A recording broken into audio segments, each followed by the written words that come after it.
Hello hello hello, कहाँ वो दोनों ऊपर वाला जल रहा है? वो दोनों नहीं जल रहे।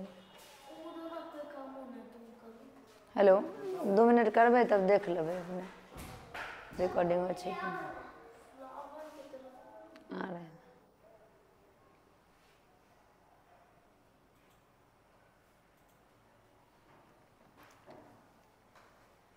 हेलो, आद्या फाउंडेशन के चैनल पर आपका स्वागत है। वह बहुत दिनों के बाद आपके लिए सीबीएसई एग्ज़ाम जो आगामी साइंस की होने वाली है उसका काफ़ी इम्पॉर्टेंट क्वेश्चन लेके आई हूँ, जो आपके साइंस के लिए एक दवा के रूप में काम आएगी। ये साइंस के बायोलॉजी से रिलेटेड काफ़ी इम्पॉर्टेंट क्वेश्चन है। तो मैं स्टार्ट करती हूँ बिना समय गवाए। तो हम लाइफ प्रोसेस के कुछ इंपॉर्टेंट टर्म में चलती हूँ, जहाँ मैं स्टार्ट कर रही हूँ प्लांट में nutrition, autotrophic mode of nutrition जो कंप्लीट होते हैं autotrophic mode of nutrition photosynthesis process से। तो सबसे फर्स्ट जो हमारी क्वेश्चन है वह क्वेश्चन इस प्रकार से है, फोटोसिंथेसिस के लिए एसेंशियल रॉ मटेरियल क्या है? Essential raw material for photosynthesis, raw material for photosynthesis, सबसे फर्स्ट रॉ मटेरियल है फोटोसिंथेसिस के लिए कार्बन डाइऑक्साइड। तो आप ध्यान रखेंगे CO2 is the first essential raw material for photosynthesis. Plant इसे स्टोमाटा की हेल्प से अपने अराउंड अपने एटमॉस्फेयर से इनटेक करते हैं। तो CO2 का ये एब्जॉर्प्शन स्टोमाटा की हेल्प से करते हैं। नेक्स्ट जो रॉ मटेरियल है वह है वाटर। यहाँ पर आप देख रहे हो प्लांट जो है वाटर को सॉइल की हेल्प से जाइलम के थ्रू ट्रांसपोर्टिंग होते हैं और रूट के एरिया, रूट जो है सॉइल से H2O को एब्जॉर्ब करते हैं। फिर हम देख रहे हैं लाइट। नेक्स्ट जो रॉ मटेरियल है वह है लाइट। लाइट को इस ग्रीन पार्ट जिसे आप लिफ के नाम से जानते हो, लिफ में प्रेजेंट क्लोरोफिल की हेल्प से प्लांट इसे एब्जॉर्ब करते हैं, यानी क्लोरोफिल। तो हमने क्या देखा? Essential raw material for photosynthesis काफी इंपॉर्टेंट है। सबसे फर्स्ट है कार्बन डाइऑक्साइड, फिर है वाटर, फिर है लाइट जो ग्रीन प्लांट क्लोरोफिल की हेल्प से एब्जॉर्ब कर लेते हैं। तो चलिए देखते हैं इसका equation. CO2 plus H2O, sunlight, chlorophyll यानी green part of the plant chlorophyll, तो ये बनाते हैं ग्लूकोज। ये बनाएंगे ऑर्गेनिक कंपाउंड कॉल ग्लूकोज, यानी solar energy convert into chemical energy, formation of simple organic compound call glucose. ये ग्लूकोज बना रहे हैं, यही हम लोग अपने बॉडी में एनर्जी के रूप में यूज करते हैं। इसके साथ ऑक्सीजन गैस जो है एटमॉस्फेयर में रिलीज होती है और साथ ही साथ आप देखोगे वाटर भी रिमूव होते हैं ट्रांसपिरेशन प्रोसेस के द्वारा। तो इसके कंप्लीट इक्वेशन में आप देखेंगे 6 CO2 लेते हैं, 12 H2O लेते हैं, 1 molecules of organic compound glucose बना रहे हैं, 6 मॉलिक्यूल्स जो है O2 को रिलीज कर रहे हैं और 6 मॉलिक्यूल्स H2O को रिलीज करते हैं। तो इस तरीके से ये क्वेश्चन कंप्लीट होते हैं। हम चलते हैं नेक्स्ट क्वेश्चन की तरफ। हमारा जो नेक्स्ट क्वेश्चन है वह क्वेश्चन है significance of photosynthesis. Significance of photosynthesis,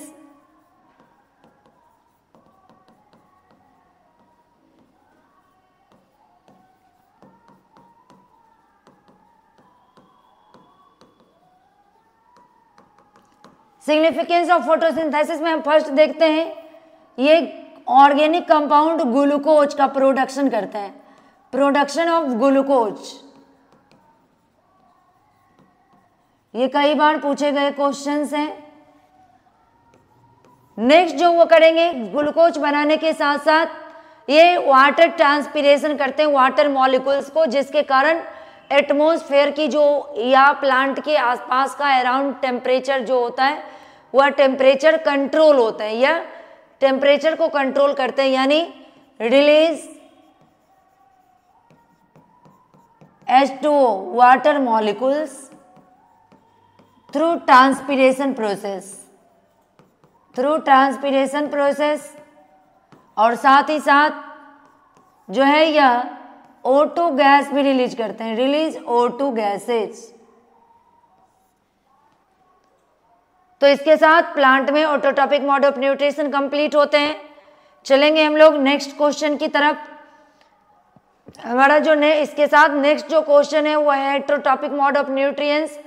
heterotrophic mode of nutrition में आप देखोगे यानी बाइल जूस का function of bile juice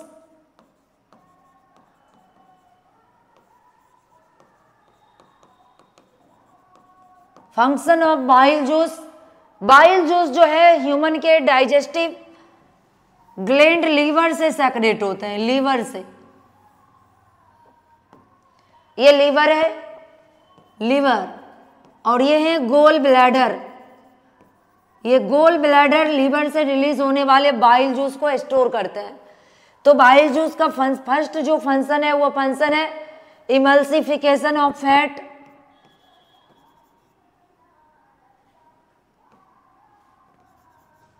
emulsification of fat. Next जो फंक्शन है वह है डिटॉक्सिफिकेशन। ये पॉइजनस फूड को नॉर्मल फूड में चेंज कर देती हैं, डिटॉक्सिफिकेशन करता है। साथ ही साथ यह अनडाइट के पैंक्रियाटिक जो जूस है उसे एक्टिवेट करते हैं, activated pancreatic juice, activated pancreatic juice. तो इस तरीके से bile juice secrete from liver but storage gall bladder. अगर ये बार बार क्वेश्चन रिपीट होते हैं, अगर किसी ह्यूमन के बॉडी से गोल ब्लैडर को रिमूव कर दिया जाए तो उस पर्सन को फैटी फूड नहीं लेना चाहिए, यानी उसके फूड में जो लिपिड वगैरह ऑयल वगैरह होते हैं उसे कम से कम टेक करना चाहिए। चलते हैं नेक्स्ट क्वेश्चन की तरफ। Function of HCl, function of HCl, HCl hydrochloric acid. ये जो हाइड्रोक्लोरिक एसिड है ये हमारे स्टोमक में बनते हैं। HCl मास्टर ऑफ एसिड के नाम से इसे जाना जाता है। इसका फंक्शन है, कहता है kill the bacteria,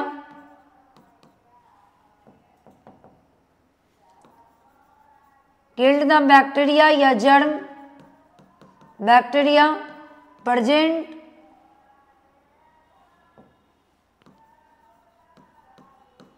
present on the food जो आपने फूड लिया है, इनटेक किया है, उसके ऊपर जो भी बैक्टीरिया प्रेजेंट होंगे उसे ये किल्ड कर देते हैं। नेक्स्ट जो इसके फंक्शन है वो फंक्शन है एक्टिवेटेड पेप्सिन एंजाइम। यह पेप्सिन एंजाइम को एक्टिवेट करते हैं। पेप्सिन जो है रिस्पॉन्सिबल है प्रोटीन डाइजेशन के लिए, रिस्पॉन्सिबल फॉर प्रोटीन डाइजेशन, और ये फूड को एसिडिक कंडीशन देते हैं, एसिडिक नेचर प्रोवाइड करते हैं फूड को। Provided acidic nature in the food particles called crime. जब हमारे फूड एसिड प्लस फूड होते हैं तो उसे हम कहते हैं काइम। तो इस प्रकार से HCl के फंक्शन कंप्लीट होते हैं। स्टोमैक से रिलीज होने वाले HCl हाइड्रोक्लोरिक एसिड बैक्टीरिया जैसे जर्म को किल्ड कर रहे हैं, साथ ही साथ ये पेप्सिन एंजाइम को एक्टिवेट करते हैं जो प्रोटीन को ब्रेक करने के लिए रिस्पॉन्सिबल है, और इसके साथ यह फूड को एसिडिक नेचर प्रोवाइड करते हैं ताकि वह इजिली ब्रेक डाउन हो सके, उसका इजिली ब्रेक डाउन किया जा सके। चलते हैं नेक्स्ट क्वेश्चन की तरफ। नेक्स्ट क्वेश्चन जो है वह है ह्यूमन बॉडी में कंप्लीट डाइजेशन और एब्जॉर्प्शन कहाँ होते हैं, यानी कंप्लीट डाइजेशन। नेक्स्ट क्वेश्चन है complete digestion and absorption of body. तो हम जान ले हमारे बॉडी में किसी भी टाइप का कंप्लीट डाइजेशन स्मॉल इंटेस्टाइन में होते हैं, यानी इसका प्लेस जो है वह है स्मॉल इंटेस्टाइन।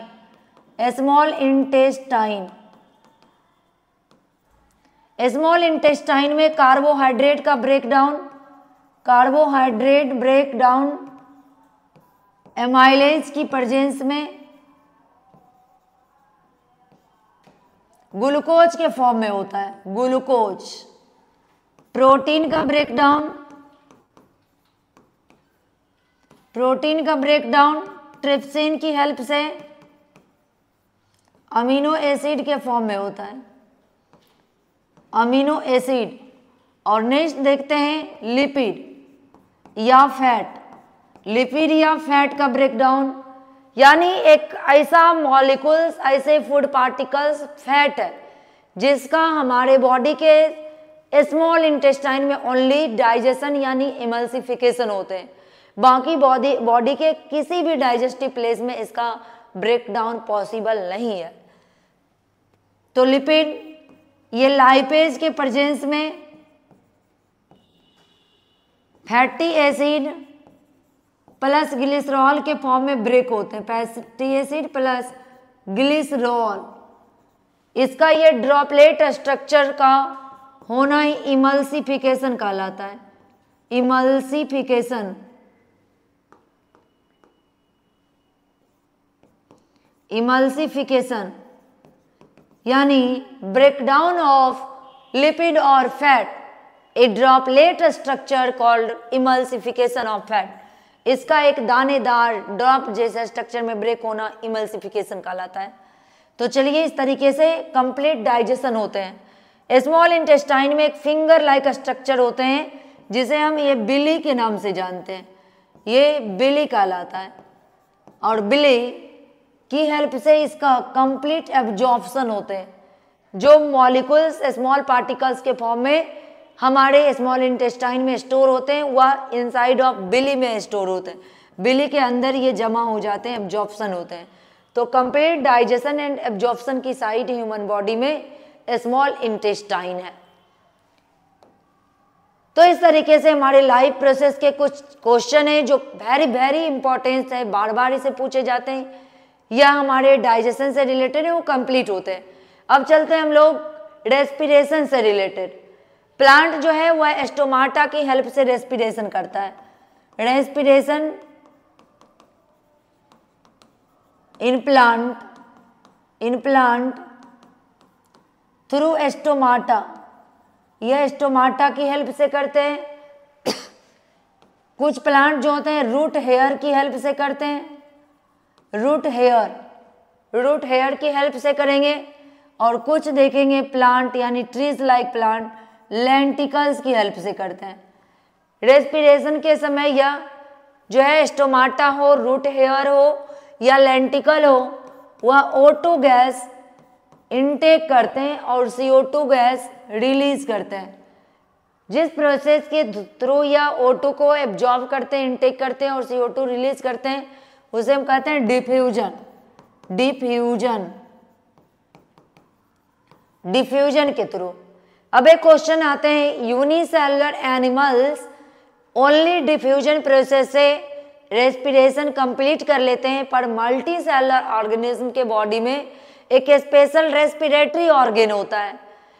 बच्चों, यूनिसेलुलर एनिमल्स के बॉडी में एक ही सेल जो कंप्लीट बॉडी फंक्शन को कर लेते हैं और उसे ज़्यादा एनर्जी की ज़रूरत नहीं होती, इसलिए वह डिफ्यूजन प्रोसेस के द्वारा ही रेस्पिरेशन कंप्लीट करते हैं। पर मल्टी सेलुलर ऑर्गेनिज्म को डिफ्यूजन प्रोसेस से लेस अमाउंट में ऑक्सीजन एब्जॉर्ब होगा, जिसके कारण वह स्पेशल रेस्पिरेटरी ऑर्गन से भी डिफ्यूजन प्रोसेस के द्वारा ही एयर एक्सचेंज कर पाते हैं। चलते हैं ह्यूमन में, यह हीमोग्लोबिन की हेल्प से, हीमोग्लोबिन जो है वह रेस्पिरेटरी पिगमेंट्स है। Haemoglobin respiratory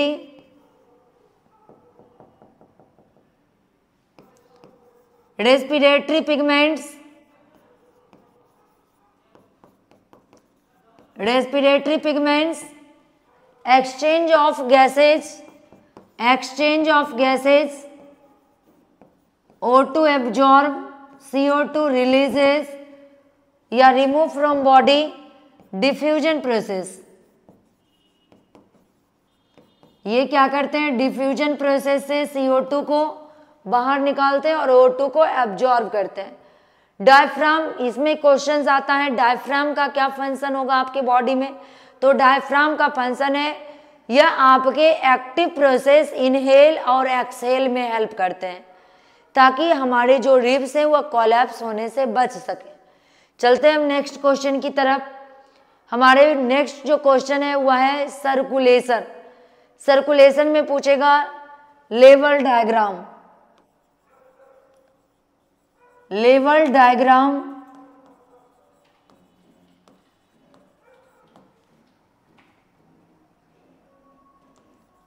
of following figure.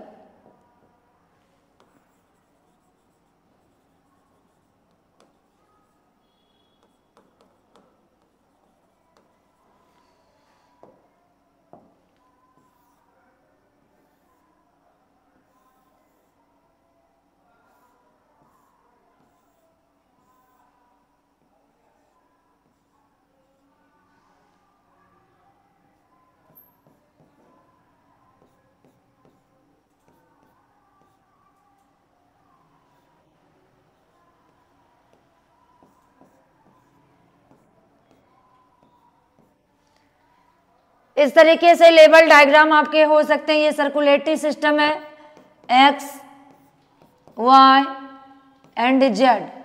ध्यान रखेंगे ये हार्ट के काफी इंपॉर्टेंट जो है वह हार्ट ऑर्गेनल है। आप देख रहे हो ये S जो है यह X सुपेरियर वेना केवा है, सुपेरियर वेना केवा। इसमें हमारे बॉडी के डीऑक्सीजनेटेड जो भी पार्ट्स में ब्लड है अपर पार्ट से उसे रिसीव करता है। यहाँ हम देखते हैं नीचे ये जो है ये इन्फेरियर वेना केवा है, inferior vena cava. Vena cava यानी यह सबसे लार्जेस्ट जो है थिक एंड लार्जेस्ट वेन है।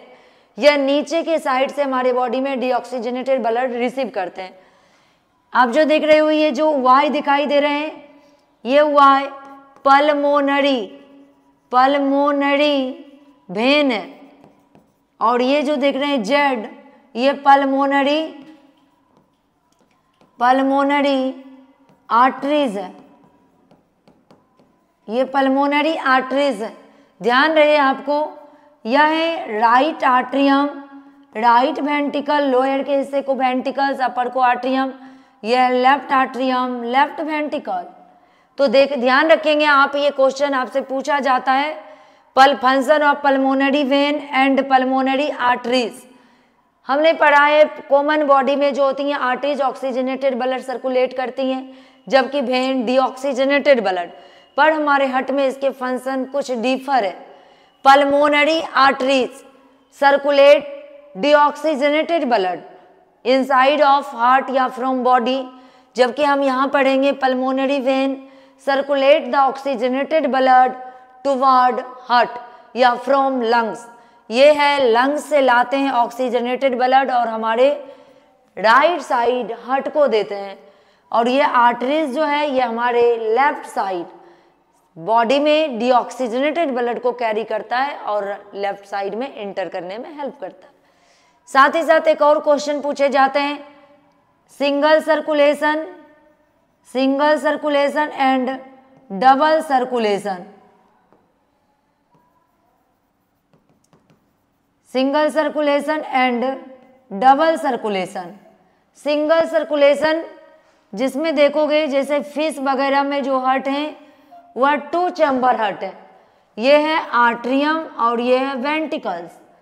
तो इसके बॉडी में यानी फिश वगैरह एक्वेटिक एनिमल्स में जो खास करके गिल्स वगैरह से रेस्पायर करते हैं तो वहाँ पर ब्लड यहाँ से इंटर करते हैं और उसके साथ गैसेज होते हैं ऑक्सीजन। फिर यहाँ से CO2 बाहर निकलता है, वेंट्रिकल से CO2 होंगे। तो क्या देख रहे हैं जब वन टाइम ब्लड बॉडी के सर्कुलेटरी सिस्टम यानी हार्ट में इंटर करते हैं तो उसे कहते हैं सिंगल सर्कुलेशन, यानी blood flow one time inside of heart called single circulation. और सिंगल सर्कुलेशन मेनली मिलेंगे 2 चैम्बर हार्ट। ये 2 चैम्बर हार्ट में दिखाई देते हैं जो है फिश। जिसके कारण उसे ज़्यादा से ज़्यादा ऑक्सीजन की डिमांड होती है और उसका ब्रीथिंग रेट काफ़ी ज़्यादा होता है।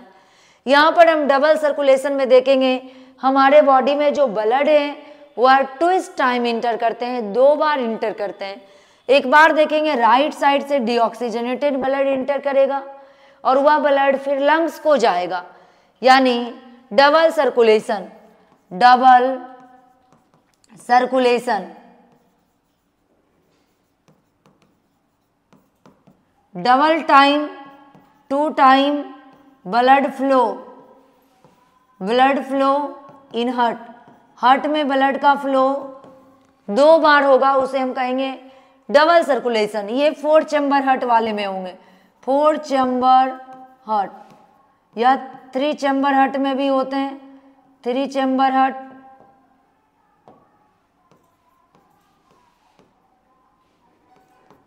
जैसे बर्ड्स 4 चैम्बर में होंगे, मैमल, मैमल इनमें 4 चैम्बर हार्ट होते हैं। फर्स्ट टाइम राइट आर्ट्रियम में डीऑक्सीजनेटेड ब्लड इंटर करेगा, डीऑक्सीजनेटेड ब्लड,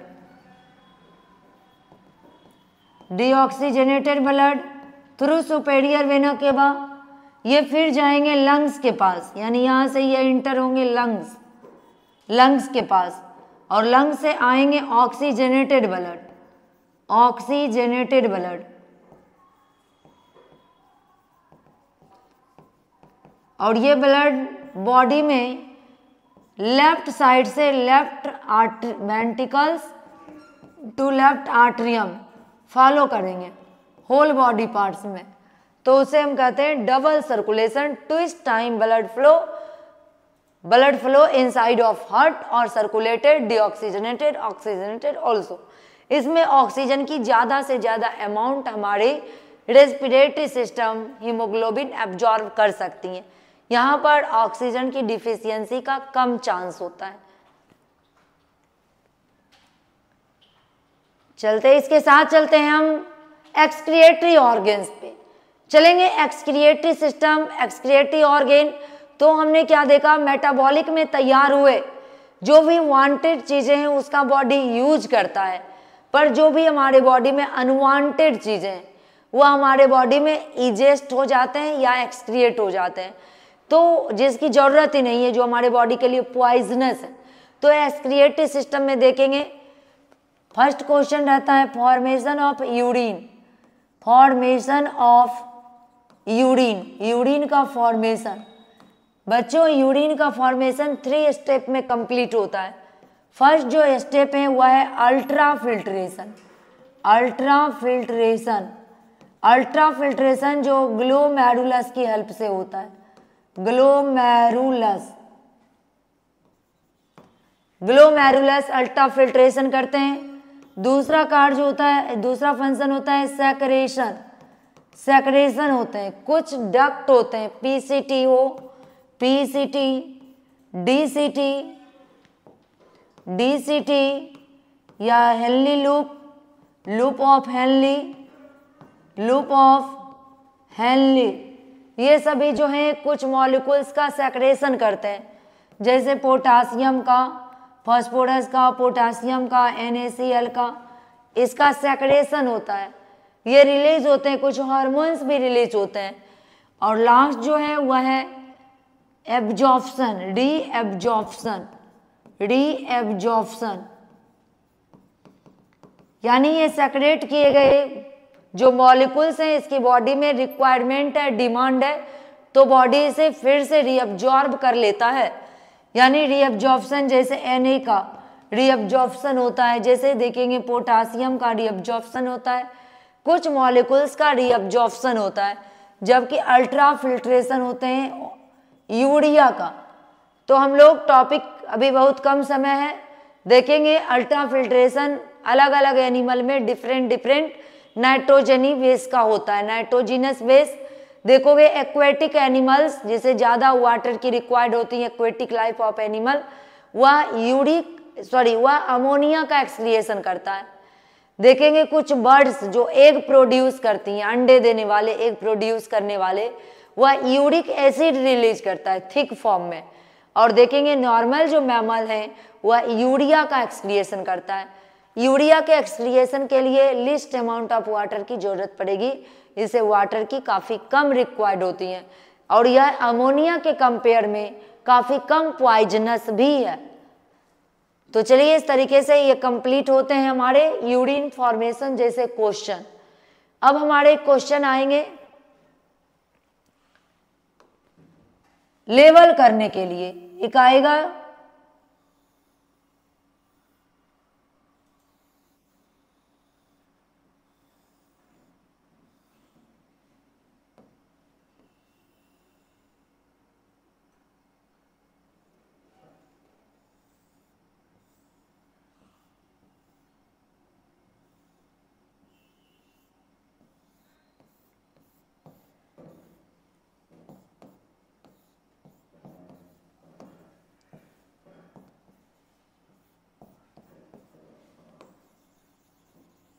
इसमें हमारे देते हैं एक्स वाई जेड, ये दे देगा एक्स, ये देगा वाई, ये दे दे जेड। तो हम देखेंगे ये नेफ्रॉन का स्ट्रक्चर है, ये स्ट्रक्चर है नेफ्रॉन का। नेफ्रॉन किडनी की स्ट्रक्चरल और फंक्शनल यूनिट है और इसी की हेल्प से हमारे बॉडी से नाइट्रोजिनस वेस्ट बाहर निकलते हैं, जो हार्मफुल प्रोडक्ट हैं वह बाहर निकलते हैं। तो यह एक्सक्रिएटरी ऑर्गेन लाइक किडनी का स्ट्रक्चरल और फंक्शनल यूनिट है। तो हम देख क्या रहे हैं, इसमें ये जो आपको दिखाई दे रहा है तार जैसे स्ट्रक्चर, क्वाइल लाइक स्ट्रक्चर, इसे ग्लोमेरुलस कहते हैं। एक्स ग्लोमेरुलस, ग्लोमेरुलस, और इसी का काम होता है अल्ट्रा फिल्ट्रेशन करना, यही अल्ट्रा फिल्ट्रेशन करता है। अल्ट्रा फिल्ट्रेशन जिसमें ह्यूमन बॉडी में यूरिया का फिल्ट्रेशन होता है। ये देख रहे हैं, ये है Bowman capsule, cup like structure, Bowman capsule, Bowman capsule है। ये ब्लड को कलेक्ट करते हैं, ये ब्लड को जमा करते हैं, कलेक्ट करते हैं समटाइम्स कुछ समय के लिए। ये जो देख रहे हो ये है एफरेंट आर्टरी, एफरेंट आर्टरी, और ये जो दिख रही है इधर जा रहा है ये इफरेंट, ये है इफरेंट आर्टरी, ये पीछे वाला है इफरेंट आर्टरी है। ये जो आप दिख रहे हैं ये ऐसे बता दे रही हूँ, इसमें हमने एक्स वाई जेड के फॉर्म में नहीं दिया है, इसे पीसीटी कहते हैं, पीसीटी प्रॉक्सिमल कन्वुलेटेड ट्यूबल्स, यानी ट्यूब वाला फंक्शन, इसे कहते हैं loop of Henley, loop of Henley, ये हेनली का लूप है, लूप ऑफ हेनली है, और इसे कहते हैं जेड को डीसीटी। इस सब की हेल्प से जो है ये से सेक्रेशन होता है, सेक्रेशन एंड रीअब्जॉर्प्शन, रीअब्जॉर्प्शन। एक क्वेश्चन आते हैं, अगर किसी पर्सन की किडनी खराब हो जाए तो उस पर्सन को क्या करना चाहिए? अगर उस पर्सन को हीमोडायलिसिस करवाना चाहिए। हीमोडायलिसिस क्या है? हीमोडायलिसिस एक ऐसे प्रोसेस है जिसमें ब्लड के नाइट्रोजिनस बेस को, जो नाइट्रोजिनस बेस हैं लाइक यूरिया को जो है बॉडी से बाहर फिल्ट्रेट करके निकाल दिया जाता है। ब्लड को फिल्टर किया जाता, जहां यूरिया को निकाल दी जाती है, यूरिया का फिल्ट्रेशन किया जाता है। तो हीमोडायलिसिस या डायलिसिस प्रोसेस में ओनली अल्ट्रा फिल्ट्रेशन ही होते हैं, उसमें सेक्रेशन और रीअब्जॉर्प्शन नहीं होता, यानी ग्लोमेरुलस के ही फंक्शन होते हैं हीमोडायलिसिस या डायलिसिस में, जबकि हमारे बॉडी के डिमांड के अकॉर्डिंग होने वाले सेक्रेशन और रीअब्जॉर्प्शन पॉसिबल नहीं है। तो इस प्रकार से हमारे लाइफ प्रोसेस जो है वह पूरा कंप्लीट होता है कुछ ही क्वेश्चन के साथ। मैं नेक्स्ट क्वेश्चन लेकर चलती हूं आपके साथ। वो हमारा क्वेश्चन है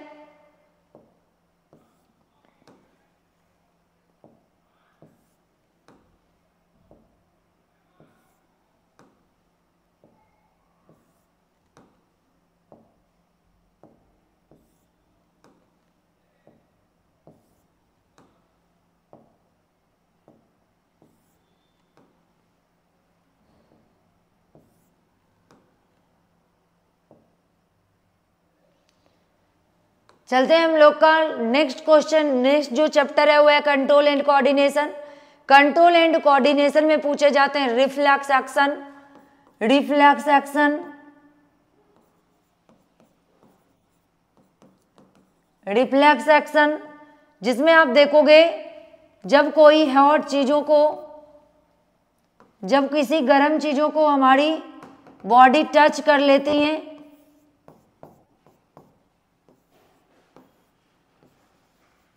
हैंड टच करती हैं, तो ये स्पाइनल कॉर्ड, ये स्पाइनल कॉर्ड ब्रेन को बिना मैसेज दिए हुए एक्शन ले लेती हैं। स्पाइनल कॉर्ड विदाउट ब्रेन को मैसेज किए एक्शन ले लेती हैं, जिसे हम कहते हैं रिफ्लेक्स एक्शन। इसमें ब्रेन का मोस्टली रोल नहीं होता है, लेकिन इनडायरेक्टली रोल होते हैं। देखोगे एक नन्हे चाइल्ड अगर गर्म चीज़ों को छू लेता है और वहाँ से हाथ तो तुरंत हटा ही लेती है, लेकिन बाद में वो गर्म चीज़ों को छूने से डरता है, तो इनडायरेक्टली ब्रेन की रोल होती है। ज़्यादातर ब्रेन की रोल, मोस्टली ब्रेन की रोल नहीं होती है, यह रिफ्लेक्स एक्शन। इसके साथ हम लोग पढ़ेंगे function of brain, function of brain. Function of brain में देखेंगे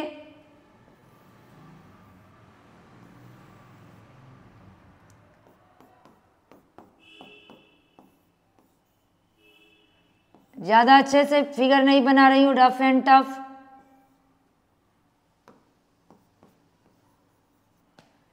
ये हम ब्रेन का जब देखेंगे तो आउटर, ये सेरिब्रम कहलाती हैं, सेरिब्रम। सेरिब्रम का वॉलेंट्री एक्शन होता है, ये हमारे बॉडी में वॉलेंट्री एक्शन करते हैं। वॉलेंट्री एक्शन जिसे आप चाहते हो, थिंकिंग करना, लर्निंग करना, मेमोराइज करना, आपको यह डिसीजन देती हैं। Decision maker part of the brain, cerebrum, fore brain, ये हमारे ब्रेन का फोर ब्रेन है, सबसे largest part of the brain है।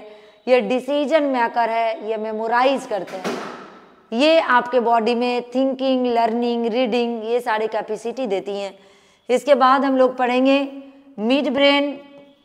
मिड ब्रेन जो है, मिड ब्रेन ये कनेक्ट करने का काम करती है, ये हमारे बॉडी में कनेक्शन में हेल्प करती हैं, कनेक्ट करने में हेल्प करती हैं। यहाँ जो हम देख रहे हैं ये हमारे हिंड ब्रेन है, cerebellum, cerebellum, cerebellum hind brain of the brain है, यह ब्रेन का सबसे लास्ट का हिस्सा है, हिंड ब्रेन है। यह इनवॉलेंट्री एक्शन में हेल्प करती हैं, जो आपके बॉडी को पोस्चर बैलेंस देता है, या आपके बॉडी को पोस्चर बैलेंस देने में हेल्प करते हैं, जिसके कारण आप अभी बैठकर स्टडी कर रहे होंगे, मैं खड़े होकर आपको पढ़ा रही हूँ, आप रास्ते में चल पाते हो, आप गाड़ी चला पाते हो, ड्राइविंग करते हो, तो यह आपका सेरिबेलम है जो आपको पोस्चर बैलेंस देने में हेल्प करती है। यहाँ देख रहे हो यह है पोन्स, पोन्स भी इनवॉलेंट्री एक्शन में हेल्प करती हैं, जो आपके ब्रीथिंग रेट को, रेस्पिरेशन की रेट को कंट्रोल करती हैं।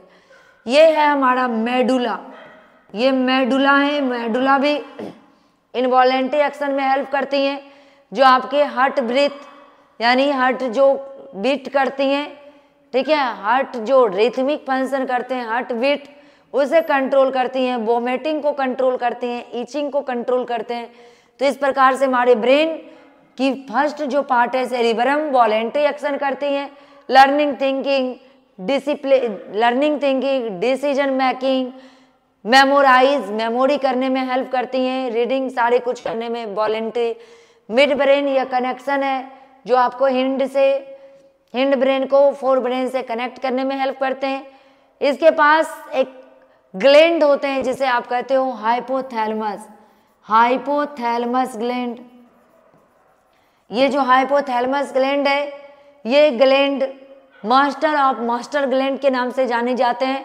यह पिट्यूटरी ग्लैंड को स्टिमुलाई करता है, उसे वर्क करने के लिए एक्टिव करते हैं। चलिए, इस तरीके से हमारे ब्रेन के फंक्शन कंप्लीट होते हैं। अब आते हैं फाइटो हार्मोन, ये अब आते हैं हमारे phyto hormones. Phyto hormones question रहेगा, फाइटो हार्मोन्स, प्लांट के कुछ फाइटो हार्मोन्स को कंप्लीट करें। Explain the phyto hormone of the plant, plant के, इसे फाइटो, फाइटो का मतलब ही होता है प्लांट, फाइटो की मीनिंग होती है प्लांट।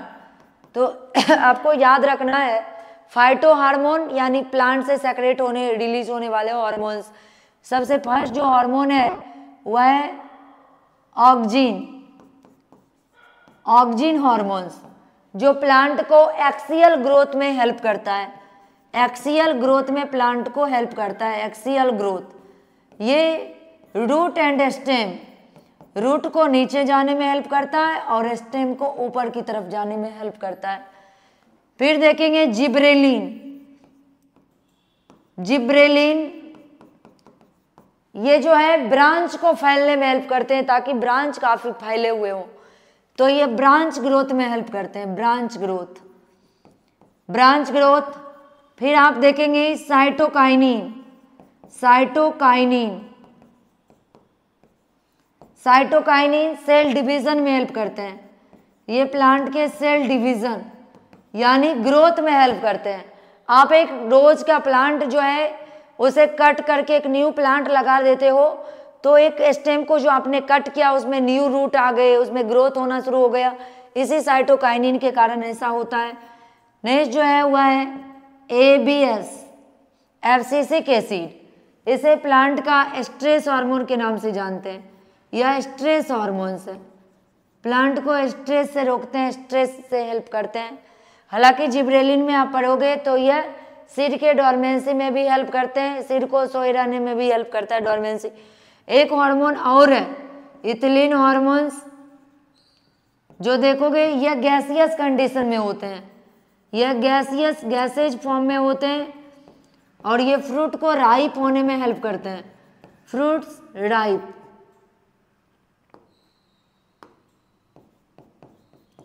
फ्रूट राइप्स में हेल्प करते हैं।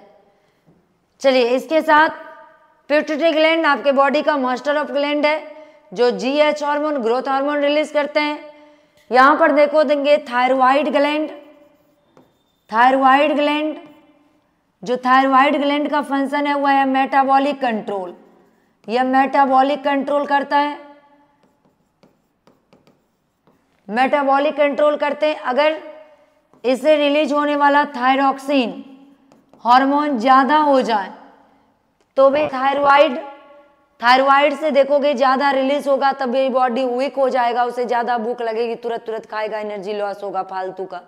और कभी कभी आप देखोगे यह काफी कम रिलीज होता है, जिसके कारण भी बॉडी फैलते चला जाता है। अब मेटाबॉलिक होगा ही नहीं, लेस होगा और लेस देन एनर्जी बनेगी। इसे स्टिमुलाई करने के लिए आयोडीन मॉलिक्यूल्स, आयोडीन मॉलिक्यूल्स इसे एक्टिव करता है और इसकी डिफिशियंसी के कारण ग्वाइटर डिजीज होते हैं। इसके कमी के कारण यह सूजन हो जाएगा, इतना बड़ा फूल जाता है, जिसे ग्वाइटर डिजीज के नाम से जानते हैं। तो वेरी वेरी इंपॉर्टेंट है function of thyroid gland. Thyroid gland locate neck of the human body, neck side में होते हैं, मिडिल पार्ट में। यह रिलीज करता है थायरॉक्सिन हार्मोन। थायरॉक्सिन हार्मोन की फंक्शन है मेटाबॉलिक कंट्रोल करना, और मेटाबॉलिक कंट्रोल ज़्यादा होने लगेंगे तो एनर्जी फालतू का लॉस होगा और आप वीक दिखोगे, उसे भी थायराइड डिजीज कहोगे। और देखोगे जब यह कम से कम रिलीज होगा थायरॉक्सिन, तो मेटाबॉलिक कम से कम आपके बॉडी में होगा और एनर्जी बनेगा ही नहीं।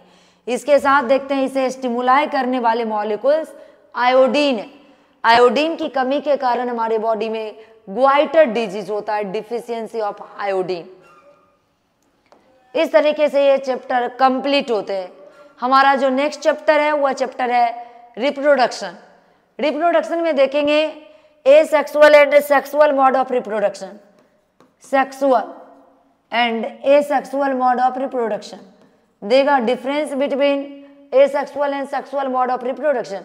एसेक्सुअल में दो पेरेंट होते हैं, बाय पेरेंटल होता है, बाय पेरेंटल यानी इसमें मेल और फीमेल दोनों होते हैं, मेल एंड फीमेल। एक ही स्पेसीज के दो एनिमल हैं, मेल और फीमेल दोनों अपोजिट सेक्स पार्टिसिपेट करते हैं, और ये होते हैं यूनी पेरेंटल, इसमें एक ही पेरेंट होते हैं।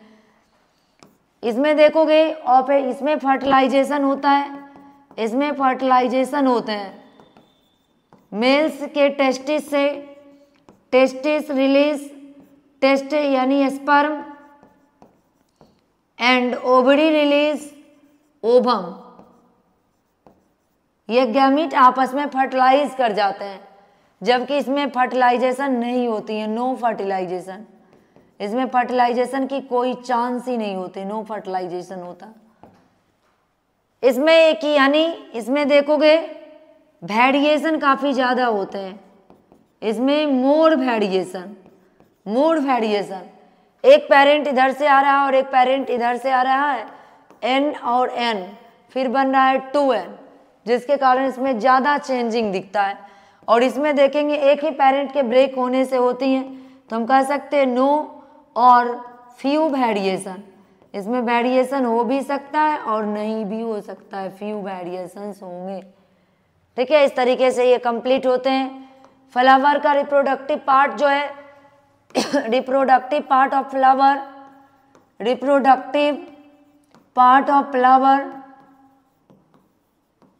फ्लावर, मेल पार्ट जो है वह है stamen, male reproductive part of flower stamen. यह है एंथर के अंदर पॉलन बनता है, यह पॉलन है। और ये जो है ये फिलामेंट है, ये दोनों मिलकर बनाते हैं एस्टामेन। फीमेल रिप्रोडक्टिव पार्ट कार्पेल और गाइनीसियम है।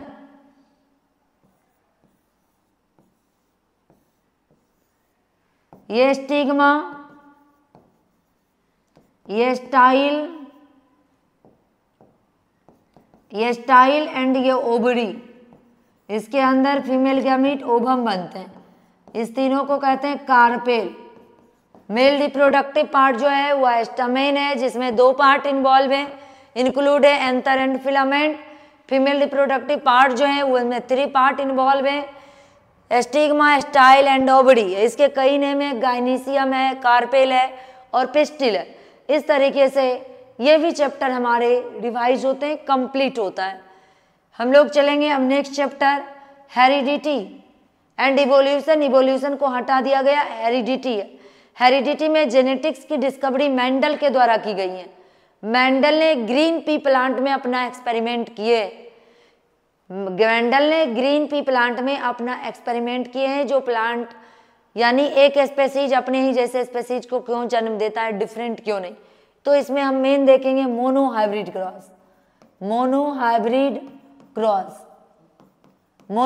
क्रॉस में देखेंगे जिसे कैपिटल लेटर से लिखे जाते हैं वह डोमिनेंट, ये डोमिनेंट हो, और जिसे स्मॉल लेटर से लिखे जाते हैं वह रिसेसिव होता है। तो जब इसमें गैमिट बनते हैं इस तरीके से, इसमें गैमिट बनेंगे, a single set of chromosome called gamete. और ये क्या करते हैं, ये फ्यूजन करते हैं, फ्यूज कर गया, सारे फ्यूज कर जाएंगे। और फर्स्ट जनरेशन में सब के सब जो है वह आपको कैपिटल टी टॉल को बता रहा है, टॉल, और ये ड्वार्फ को बता रहा है, ड्वार्फ। फर्स्ट जनरेशन में सभी डोमिनेंट ही होते हैं, यानी ऑल प्लांट आर टॉल, सभी के सभी टॉल है, हाइब्रिड है। नेक्स्ट जनरेशन में हम देखेंगे F2 में, F2 सेल्फिंग से आएगा, सेल्फिंग से आने के बाद कैपिटल टी स्मॉल टी ये देखोगे अलग हो जाएगा, काफ़ी इंपॉर्टेंट है। ये इससे क्रॉस करेंगे, ये इससे क्रॉस करते हैं, ये इससे क्रॉस करेंगे और ये इससे क्रॉस करेंगे। अब हमें इसका जीनोटाइप एंड फिनोटाइप चाहिए। हमें F2 जनरेशन में पता चलता है इसके जीनोटाइप और फिनोटाइप को। तो लेते हैं इसका genotype of monohybrid cross.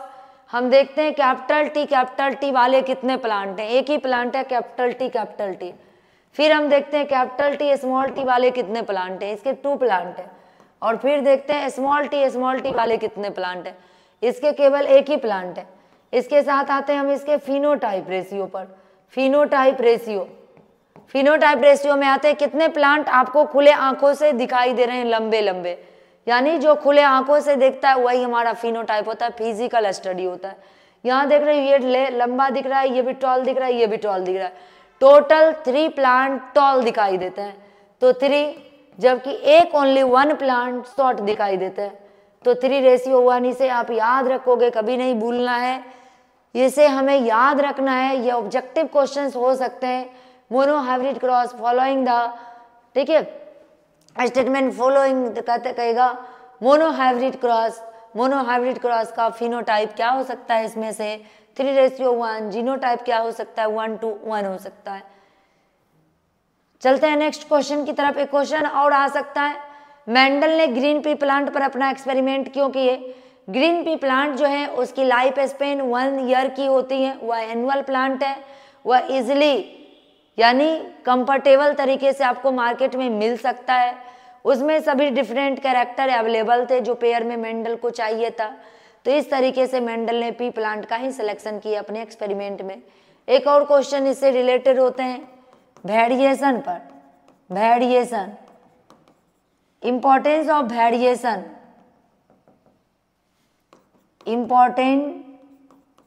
Importance of variation, variation क्यों जरूरी है? ये हमने क्या देखा, सेक्सुअल रिप्रोडक्शन में वेरिएशन काफ़ी ज़्यादा होते हैं। वेरिएशन का मेन जो कारण है, वेरिएशन किसके कारण होती हैं, ये भी क्वेश्चन आते हैं। ये होते हैं डीएनए में एरर के कारण, डीएनए एरर जो हो जाती है उसके कारण वेरिएशन होता है।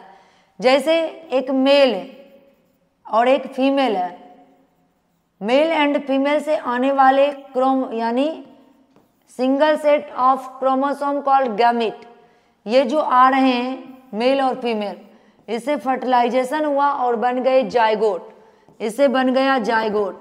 तो यहाँ क्या हुए, यानी हमारे डीएनए कुछ इधर से झांका और कुछ उधर से झांका और बना दिया एक कंप्लीट डीएनए, जिसके कारण एरर आ जाती है। नकल करने के लिए अकल की ज़रूरत होती है और डीएनए को इतना अकल नहीं है जो उसे 100% कैरी करना है। वह थोड़ा सा इससे लिया और थोड़ा सा इससे लिया और एक कंप्लीट डीएनए बनाया जिसमें कुछ ना कुछ चेंजिंग आ जाता है। यानी हम एग्जैक्ट कॉपी ना तो अपने मदर के होते हैं ना अपने फादर के, क्योंकि जिसका भी बर्थ सेक्सुअल रिप्रोडक्शन से होगा वह अपने पेरेंट का एग्जैक्ट कॉपी नहीं होता है, जिसके कारण इनके पेरेंट से चाइल्ड में कुछ ना कुछ चेंजिंग दिखता है। वही चेंजिंग वेरिएशन कहलाता है और यह किसके कारण होते हैं, डीएनए के एरर के कारण होती हैं। तो इसका इम्पोर्टेंस क्या है, इन्वायरमेंट यानी यह इवोल्यूशन के लिए रिस्पॉन्सिबल है, यह इवोल्यूशन के लिए रिस्पॉन्सिबल है। देखोगे एक ऑर्गेनिज्म से एक स्पेसीज से स्पेसीज चेंजेस, स्पेसीज को चेंज कर देता है, बदलता है, जैसे मंकी से ह्यूमन का होना। और दूसरा इसका इम्पोर्टेंस है एडेप्टेशन, एडेप्टेशन, एडेप्टेशन के लिए यह जरूरी है। तो इस तरीके से हेरिडिटी एंड इवोल्यूशन भी कंप्लीट होते हैं। हम लोग पढ़ लिए हेरिडिटी एंड इवोल्यूशन। अगर हमारे फर्स्ट जनरेशन में सभी डोमिनेंट प्लांट आता है, ध्यान रखेंगे आप, सब का सब डोमिनेंट होगा। अगर क्वेश्चन में ऐसा दे देगा जो ब्लैक का क्रॉस व्हाइट से कराया जाता है, यानी white plant cross with black plant, but देगा फर्स्ट जनरेशन में सभी के सभी व्हाइट प्लांट आते हैं, तो हमें ये समझना है जो व्हाइट जो है वह डोमिनेंट है। व्हाइट के अकॉर्डिंग ही हम एलील का सिलेक्शन करेंगे, कैपिटल डब्ल्यू, जबकि ब्लैक के लिए हम लेंगे स्मॉल डब्ल्यू। यहाँ इस कॉन्सेप्ट को आप ध्यान में रखोगे। हमारा सबसे लास्ट जो है वह चैप्टर है आवर इन्वायरमेंट। आपके इन्वायरमेंट दो चीज़ों से बने हैं। सबसे फर्स्ट आपका है एबायोटिक कंपोनेंट्स, जिसमें आते हैं नॉन लिविंग सोर्स वाले कंपोनेंट्स, एयर, वाटर, लैंड। और बायोटिक कंपोनेंट में आते हैं प्लांट एंड एनिमल, यानी biotic component. Biotic component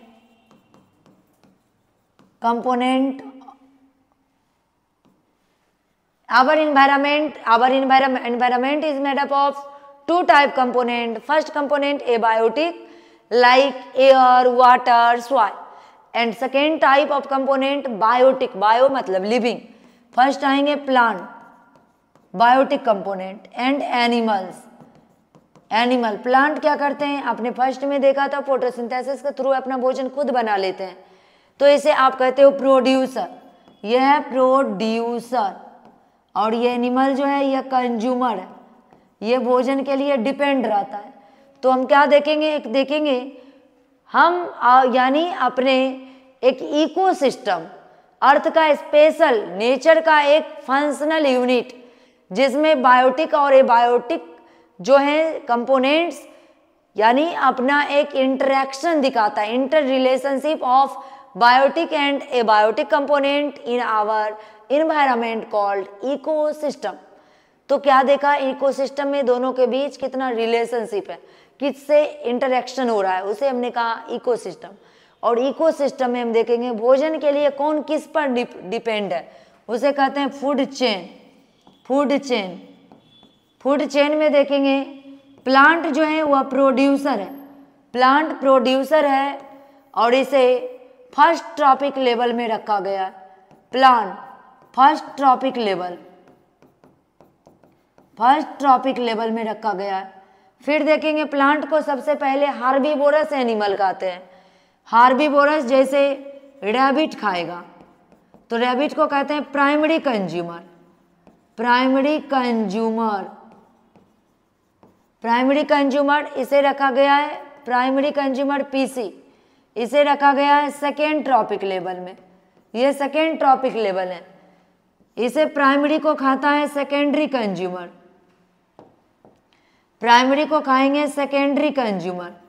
secondary consumer जैसे रैबिट को खा जाएगा, देखेंगे फॉक्स, जैकल वगैरह, रैबिट को खा जाएंगे फॉक्स, सेकेंडरी कंज्यूमर।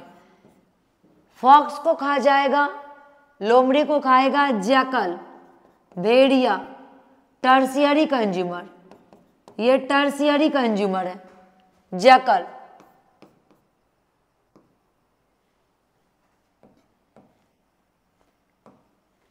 यानी सेकेंडरी कंज्यूमर को रखा गया थर्ड ट्रॉपिक लेवल में, थर्ड ट्रॉपिक लेवल।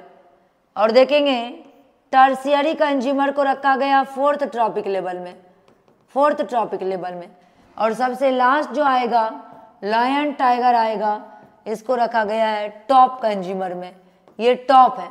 तो क्या देख रहे हो, यानी प्राइमरी जो है यह खाने हैबिट के अकॉर्डिंग है। टॉपिक लेवल में प्लांट सबसे फर्स्ट है, प्राइमरी कंज्यूमर सेकेंड है, सेकेंडरी कंज्यूमर थर्ड है, टर्शियरी कंज्यूमर फोर्थ है। बच्चों ध्यान रखेंगे आप, हम गलत क्या कर देते हैं, तो प्राइमरी कंज्यूमर को प्राइमरी फर्स्ट ट्रॉपिक लेवल कहते हैं, जो गलत है। फूड चेन में प्लांट ही फर्स्ट ट्रॉपिक लेवल में आता है। कहता है अगर कोई भी प्लांट हो या एनिमल हो, वह 10% एनर्जी फ्लो करते हैं। 10% लॉ ऑफ एनर्जी, लॉ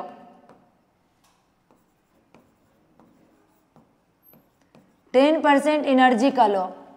कोई भी प्लांट और एनिमल कोई भी हो, अपना एनर्जी 10% ही नेक्स्ट को देते हैं। वह मात्र 10% ही एनर्जी अपने नेक्स्ट टॉपिक लेवल को देते हैं। देखते हैं, ये प्लांट है, ये प्लांट फर्स्ट ट्रॉपिक लेवल में है। यह अगर 1000 जूल एनर्जी बनाता है, प्लांट में 1000 जूल एनर्जी बना है, तो यह अपने नेक्स्ट को मात्र इसका 10% देगा। जिसमें आप देखोगे 10% देगा, यानी 1000 का 10% 100 जूल देगा, 100 जूल। यह है फर्स्ट ट्रॉपिक लेवल, यह है सेकेंड ट्रॉपिक लेवल। यानी प्राइमरी कंज्यूमर को 100 जूल जाएगा, 10%। 100 जूल जो है प्राइमरी कंज्यूमर अपने नेक्स्ट को देगा 10%, यानी 10 जूल देगा। थर्ड ट्रॉपिक लेवल, यानी रैबिट को जो खाया था फॉक्स, उसको जाएगा 10 जूल। नेक्स्ट ये अपना 10 देगा, 10% देगा, 1 जूल देगा, फोर्थ को देगा, फोर्थ ट्रॉपिक लेवल को देगा, फोर्थ ट्रॉपिक लेवल को। और देखेंगे हम टॉप, ये है टॉप कंज्यूमर। टॉप कंज्यूमर इसका 10% लेगा, वो 0.1 जूल लेगा। तो सबसे ज़्यादा एनर्जी प्लांट के पास होते हैं फर्स्ट टॉपिक लेवल में, और सबसे कम एनर्जी टॉप कंज्यूमर में होते हैं टॉप टॉपिक लेवल में। तो चलिए ख़त्म होते हैं। इसमें एक और आता है, अगर ये सभी डेड कर जाते हैं तो इसे डिकम्पोजर ब्रेक करने में हेल्प करता है। डिकम्पोजर, कंपोजर इसे ब्रेक कर, इसे कॉम्प्लेक्स ऑर्गेनिक सब्सटेंस को यानी डिकम्पोजर, डिकम्पोज, डेड डीके, यानी जब प्लांट और एनिमल मर जाते हैं, डेड डीके होता है, तो उसके बॉडी को यह डिकम्पोज करते हैं, कॉम्प्लेक्स ऑर्गेनिक चीज़ों को यह सिंपल में चेंज कर देते हैं ताकि सॉइल की फर्टिलिटी बढ़ती है। और इसके साथ ही सॉइल की फर्टिलिटी बढ़ते हैं, इन्वायरमेंट को क्लीन करने में हेल्प करता है, इन्वायरमेंट साफ करते हैं। अगर एक क्वेश्चन हो सकता है इस तरीके से, इकोसिस्टम से सभी डिकम्पोजर को रिमूव कर दिया जाए तो इकोसिस्टम पर क्या इफेक्ट आएगा? All decomposer remove from our ecosystem, हमारे इकोसिस्टम से सबको रिमूव कर दिया जाए तो क्या इफेक्ट आएगा? फर्स्ट इफेक्ट तो ये आएगा, जो जितने भी डेड डीके प्लांट एनिमल्स है जहाँ के तहाँ आपको जैसे तैसे दिखाई देंगे, लैंड पर केवल मरे हुए एनिमल्स ही होंगे। नेक्स्ट हमको इस तरीके से होगा, यानी सॉइल की फर्टिलिटी को यह कंजर्व करने में हेल्प करता है, सॉइल की फर्टिलिटी कम हो जाएगी। यह रिसाइकल करते हैं, मॉलिक्यूलर रिसाइकल, या मिनरल्स का रिसाइकल करता है। एक एनिमल डेड कर जाते हैं तो उनके बॉडी का जितना भी मिनरल्स मॉलिक्यूल्स है वह फिर से सॉइल में मिल जाता है और उसे फिर से एन लिविंग अपनी बॉडी में यूज करते हैं, तो यह साइकिल जो होगा वह खत्म हो जाएगा। तो फर्स्ट फॉर्म जो है इन्वायरमेंट को क्लीन करते हैं, decomposer help of environment cleaner. अगर यह नहीं रहेंगे तो इन्वायरमेंट डर्टी हो जाएगा। नेक्स्ट है यह सॉइल की फर्टिलिटी को कंजर्व करते हैं, conserve the fertility rate of soil. और थर्ड जो है वह मॉलिक्यूल का ऑर्गेनिक इनऑर्गेनिक मॉलिक्यूल्स के साइकिल को जो है वह साइकिल यानी कंटिन्यू साइक्लिक होने में हेल्प करते हैं, inorganic to organic, organic to inorganic. तो चलते हैं, धन्यवाद। ये काफ़ी इंपॉर्टेंट है जिसे आप देख लो, आके आपके एग्जाम के लिए बेस्ट ऑफ लक, आप अच्छे से एग्जाम दो, कंफ्यूज मत करो, क्वेश्चन को अच्छे तरह से पढ़ो और समझो। क्वेश्चन सेम होते हैं पर आपको डाइवर्ट कर देते हैं, उसके कुछ तरीके जो हमेशा चेंज होते रहते हैं। Thank you.